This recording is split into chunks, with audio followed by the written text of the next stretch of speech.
کوئی جزیرہ تھا، وہاں کا سیاسی نظم یہ تھا کہ سال کی آخری تاریخ کو جو ان کا موجودہ بادشاہ ہوتا اس کو جنگل میں چھوڑتے اور نیا بادشاہ لینے کے لیے وہ ساحل پہ آ جاتے۔ جو پہلا شخص ساحل پہ اترتا اس کو اپنا حکمران مان لیتے، جو بھی حکمران بن جاتا وہ خوش ہو جاتا، حالانکہ اس کو بتا دیتے کہ ایک سال کے لیے تجھے منتخب کیا ہے، سال کی آخری تاریخ کو تخت سے اٹھائیں گے، باندھیں گے، جکڑیں گے، اور اسی جزیرے کے دوسرے کنارے ایک جنگل ہے جہاں خاردار جھاڑیاں اور موذی جانور ہیں، وہاں تجھے پھینک دیں۔ وہ بھول جاتا، کہتا دیکھی جائے گی، اور سال کی آخری تاریخ جب وہ رسیاں اور زنجیریں لے کے آتے تو وہ پریشان ہو جاتا کہ آنکھ جھپکنے میں سال گزر گیا، پتہ ہی نہیں چلا۔ پھر روتا ہوا چیختا ہوا اس جنگل میں جاتا اور لوگ اس کو چھوڑ کے آ جاتے اور درندوں کا رزق بن جاتا، اور جو بھی آتا اس نے کبھی انکار نہیں کیا تھا۔ پہلی بار ایسا ہوا کہ جس شخص کو انہوں نے ہار ڈالے، گارڈ آف آنر دیا، تعظیم تکریم دی، سیلوٹ کیا، اس نے کہا یہ سب کیا ہے؟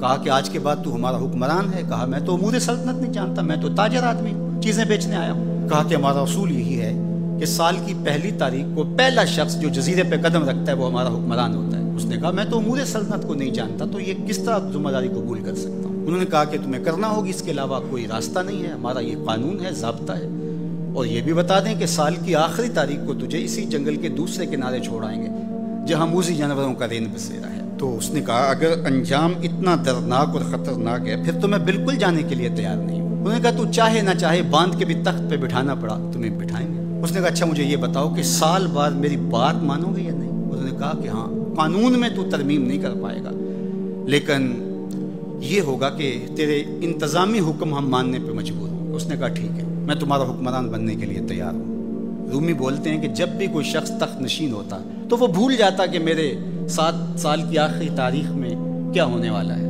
وہ عیش و عشرت کرتا اور یوں وقت گزارتا، سال کی آخری تاریخ آنکھ جھپکنے میں آ جاتی۔ لیکن یہ پہلا شخص تھا، تخت نشین ہوتے اس نے پہلا حکم نامہ جاری یہ کیا کہ کمانڈوز بلائے جائیں۔ بلائے گئے، کہا اس جنگل میں چلے جاؤ جہاں تم بادشاہوں کو پھینک کے آتے ہو اور وہاں کے موذی جانور کاٹ ڈالو۔ پھر بلدیہ کے ملازمین بلائے، کہا جاؤ جا کے وہاں کی جھاڑیاں کاٹو۔ پھر معمار بلائے، کہا جا کے وہاں محل تیار کرو۔ کچھ لوگوں کو بلایا، کہا جا کے وہاں پھول لگاؤ، پھلدار درخت لگاؤ، سایہ دار شجر لگاؤ۔ پوری حکومتی مشینری اس جنگل کو کٹوانے، وہاں کے موذی جانور قتل کروانے اور وہاں خوبصورت محل بنوانے، کنویں کھدوانے اور پھلدار درخت لگوانے میں صرف کر دی۔ اب سال کی آخری تاریخ کو جب وہ زنجیریں لے کر آئے تو اس نے کہا کہ مجھے کیوں جکڑتے ہو، میں خود جانے کے لیے تیار ہوں، اس لیے کہ یہ اس تخت پہ آرام سے نہ بیٹھا، یہاں بیٹھ کے تیاری وہاں کی کرتا رہا جہاں اس نے جانا تھا۔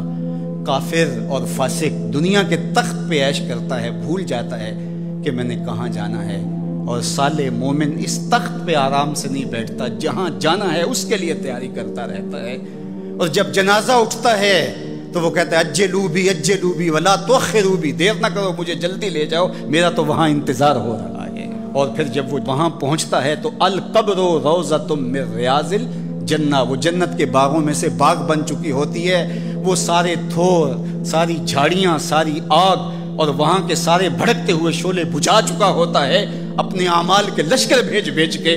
ہم نے دیکھنا ہے کہ ہم یہاں آخرت کے لیے کچھ بھیج رہے ہیں کہ یہی سب کچھ لٹا رہے ہیں۔